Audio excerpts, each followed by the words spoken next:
FC banqueroute.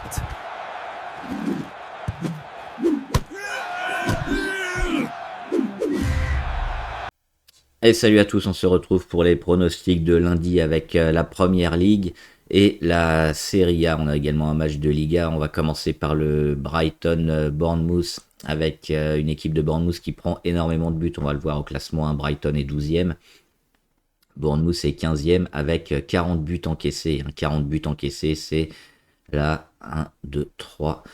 quatrième pire défense du championnat d'Angleterre, hein. Donc énormément de buts encaissés, quasiment 2 buts à chaque match. Elle en marque quand même pas mal, 34, mais elle sera en déplacement, un déplacement compliqué avec quelques absents également, beaucoup d'absents même, 1, 2, 3, 4, 5, 6, 7, 8, 9 absents contre 4 côté Brighton, donc là aussi un désavantage pour Bournemouth. Et on va voir les derniers résultats. Brighton a été plutôt séduisant, hein. Une victoire contre Manchester United 2-1, un nul contre Manchester City, donc des bons résultats, et puis contre Burnley, une équipe de bas de classement à domicile, hein, ils les ont battus 2-0. On regarde les derniers résultats de Bournemouth, alors beaucoup de buts, mais c'est pas des gros résultats à chaque fois. Alors en coupe contre Newcastle, c'est un 3 partout, ils ont perdu au tir au but. Une victoire à domicile contre Tottenham, et bon, Tottenham, on a vu que c'était pas la grosse équipe cette année, hein, 3-2. Ils ont bien résisté contre Arsenal, mais ils ont perdu aussi à domicile, mais à l'extérieur, hein, leur dernier match en championnat. Un nul contre Chelsea, 2 partout encore, pas mal de buts, mais ça craque souvent contre Brentford 4-1, contre United on fait 4-4. Donc on voit énormément de buts, hein, dans ces rencontres. Et Brighton, c'est quand même un peu plus solide si on voit les résultats, notamment à domicile. 0-0 contre Sunderland, un partout contre West Ham, une défaite contre Villa qui était une très grosse équipe. Alors c'est un match où il devrait y avoir quand même pas mal de buts, mais on va pencher du côté de Brighton qui nous semble plus solide et qui a plus son équipe type pour jouer cette équipe de Bournemouth. Donc victoire de Brighton sur le deuxième match. Cremonese et Las Vérone.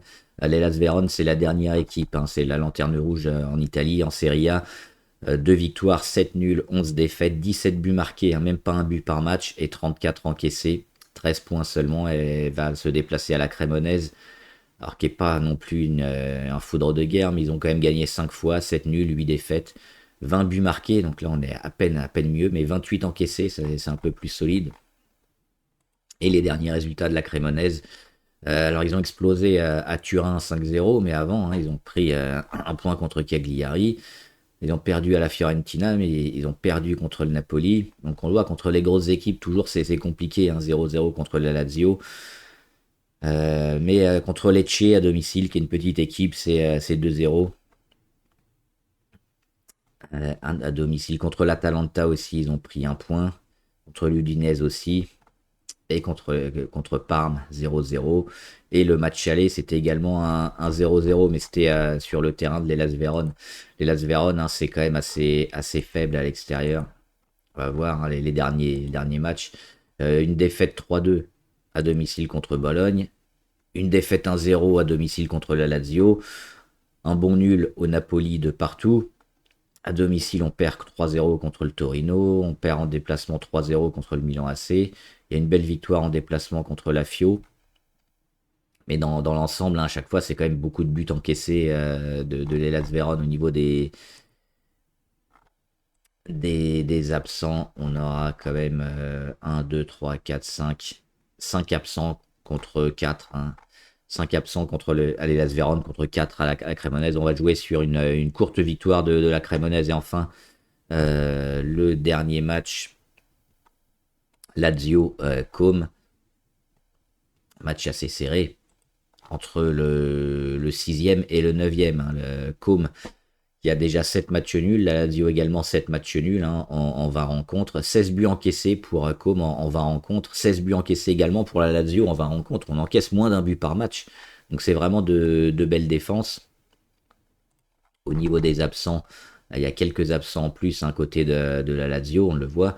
6 absents contre 4. Et au niveau des derniers matchs, la Lazio,